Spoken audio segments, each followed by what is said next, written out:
아니 조리기능사 자격증 한식, 양식, 중식, 일식, 보거 다 갖고 있는 분 계세요?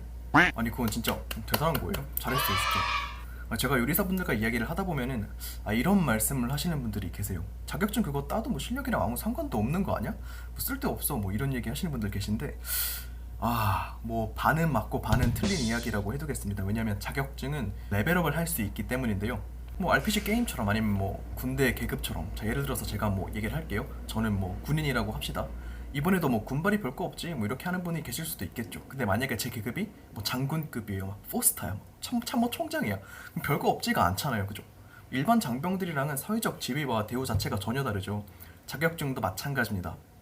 명색이 국가에서 공인해주는 자격증인데 자격증에 쓸모가 없다니요. 자격증에도 이 레벨류가 있어요. 바로 여러분이 갖고 있는 조리기능사 자격증에도 당장의 레벨이 있습니다. 흔히 다들 갖고 있는 게 기능사고, 그 위에 산업기사, 또 그 위에 기능장이 있어요. 이 조리기능 자격에서 제일 높은 만렙을 우리는 기능장이라고 불러요. 조리기능 안에서. 뭐 기능장은 들어보셨죠? 뭐 대학 교수님들 중에서도 종종 기능장이 계시죠.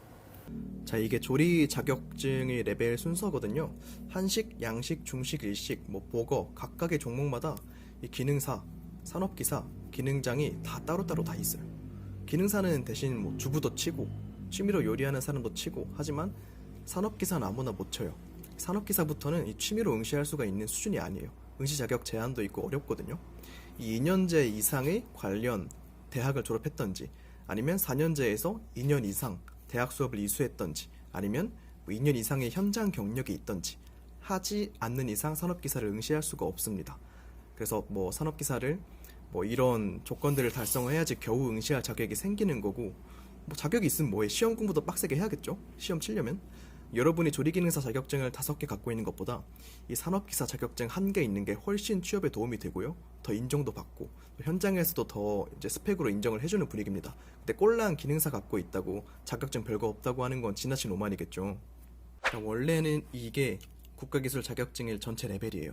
기능사, 산업기사, 기사, 기능장, 기술사 순서입니다. 조리는 창의성이 중요한 분야이고 정답이 없는 예체능이기 때문에 기술보다는 이 기능으로 분류가 돼서 기능장이 도달할 수 있는 최고의 레벨이고, 조리에는 기술사가 없어요. 뭐 예를 들면 뭐 식품공학, 화학공학, 조선공학 이런 분야는 이제 기술사가 최고 레벨입니다. 특히 조선업 같은 경우에는 조선기술사를 검색을 인터넷에 해보시면 기술사를 취득했다는 것 자체만으로 회사가 막 신나, 막 너무 신나, 이 사람이 막 우리 회사의 자랑거리야, 그래서 막 뉴스 기사가 나기도 해요. 아니 기술사를 따면 대체 혜택이 뭐길래, 그리고 뭐 얼마나 어렵길래 이렇게 난린가 하고 저도 많이 찾아봤었는데, 일단 기술사 자체가 건축 분야를 제외하고는 한 분야에 몇 명이 없어요, 한국에.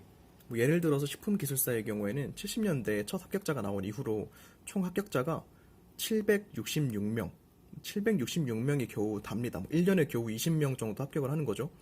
응시 자격이 거의 9년 경력인데 경력 짱짱한 사람들이 응시를 해도 후두둑 떨어지고 1년에 겨우 20명에서 30명 사이만 문턱을 넘는다는 거예요. 기술사를 몇 명 보유하느냐가 회사끼리 자존심 대결이 되기도 한데요. 그럼 혜택은 뭐 과연 자격증에 쓸데가 없을까요? 이래도 별거 아닐까? 아니죠.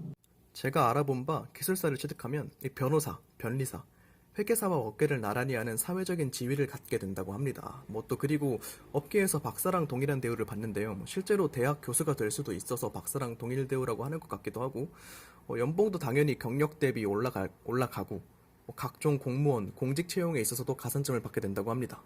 뭐 또 정부에서 특정 규모 이상의 프로젝트를 진행하려면 기술사 몇 명 이상의 승인과 서명이 필요하대요. 그래서 정부기관에서도 연락이 온다고 하더라고요. 물론 경력에도 좋고 뭐 보수도 짭짤하겠죠. 간지나지 진짜. 뭐 은행에서 신원을 조회하면 이름 옆에 기술사 뭐 이렇게 뜬대요.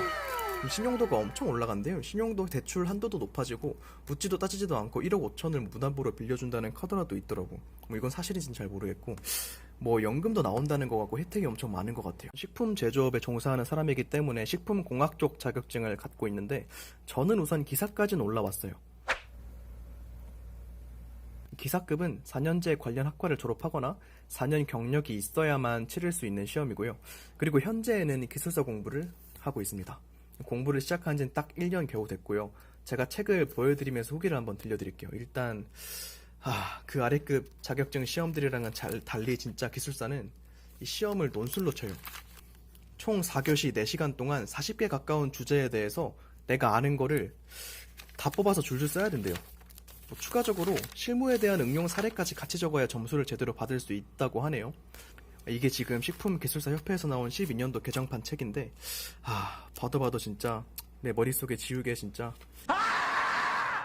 가뜩이나 내용도 어려운데 오타도 많고, 더구나도 기술사를 공부한다는 것 자체가 박사랑은 좀 다르게, 박사는 연구랑 공부 자체가 취득 과정이잖아요. 근데 기술사는 좀 달라. 실제 현업에서 일을 하면서 공부도 따로 시간을 내서 해야 되는 약간 거친 야생의 짐승 같은 느낌? 아니 뭐 내용 자체는 제가 공부를 해보니까 제품 개발할 때나 업무에 있어서 진짜 지식 자체가 도움이 많이 되더라고요. 한 번은 이런 일이 있었어요. 회사에서 세미나에 들어갔는데 다른 연구팀 팀장님이 딱 그러시는 거예요. 우리가 지난번에 어떤 소스를 출시하려고 하는데 소스에 아작아작 씹히는 결정이 생기더라고요. 그래서 이것저것 빼고 하다 보니 액젓이 원인이란 걸 알았어요. 액젓 양을 줄이니까 결정이 사라졌어요. 제가 이 말을 듣고 소름이 돋더라고요. 아니 말투 때문에? 아니 말투 때문이 아니고, 왜냐면 저는 당시에 입사한 지 몇 개월 안 된 신빙이었는데 그 결정이 뭔지 알겠는 거예요. 그걸 기술사 책에서 봤거든요. 스투르바이트라는 결정인데 주로 유거류 통조림 제품에 많이 생겨요. 육 구성분인 마그네슘과 인 화합물이 가열살균 하는 동안에 육 분해산물인 암모니아와 어떤 결합하면서 생기는 건데, 이 가열살균 후에 냉각할 때 적출이 되는 거거든요. 이게 결정이 제일 커지는 온도 구간이 30도에서 50도 사이라 가지고 가열살균 하고 나서 냉각을 빨리 안 해주면 이게 많이 생겨요. 그럼 해결 방법은 마그네슘을 물에 녹아있게 만들어서 이 마그네슘 기반이 결정이 안 생기게 하는 건데, 이게 EDTA나 아니면 축합인산염 혹은 뭐 피트산을 0.5에서 0.03% 사이 첨가해주면 해결할 수 있습니다. 그 팀장님께서도 만약에 당시에 이걸 알고 계셨으면 액젓 양을 줄이지 않고 제품을 출시할 수 있었겠죠. 액젓 양을 줄였으니까 소스 맛이나 풍미가 많이 떨어졌을 텐데요. 물론 당시에 저는 아무 말도 하지 않았어요. 왜냐면 한국 직장에선 튀지 않는 게 최고거든. 다만 팀장급도 모르는 거, 내가 기술사 공부를 하면서 알게 되는구나 하는 생각이 들어서 저 혼자서는 꽤 보람과 희열을 느꼈던 그런 사건이었죠.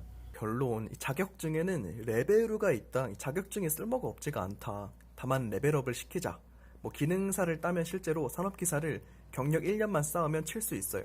산업기사가 있으면 뭐 기능장도 칠 수 있는 속도가 2년 더 빨라지고, 저 같은 경우에는 기사가 있는데 원래는 9년 경력이 필요한 기술사가 기사가 있음으로 인해서 4년 경력만 있으면 응시를 할 수 있는 그런 장점들이 있거든요. 그런 의미에서 국가기술 자격증들이 의미가 있는 거고, 진화를 시키는 데 있어서 그 가치가 더 높아지는 부분이 있으니까 자격증에 의미가 없다, 뭐 쓸데없다 이런 말은 정말 오만인 거지.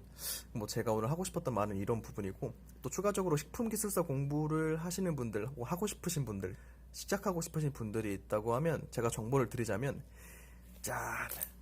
개정판이 나왔어요. 이게 2020년 최신 개정판이 나왔거든요. 그래서 내가 볼 땐 지금 식품기술사 공부 시작하기 아주 좋은 타이밍인 것 같아요. 지금 저도 이제 이건 새 책이고, 저도 이제 이걸로 다시 시작을 하려고 합니다. 내용은 제가 보니까, 이거는 제가 일단 절반 정도는 봤거든요. 절반 정도는 봤는데, 내용은 많이 디테일해졌어요. 많이 디테일해지고, 없던 내용도 많이 생기고, 또 각종 정보들도 최신화됐으니까, 이 최신 지식을 바탕으로 기술사 공부 같이 저랑 해나가시면 좋을 것 같습니다. 다들 응원합니다.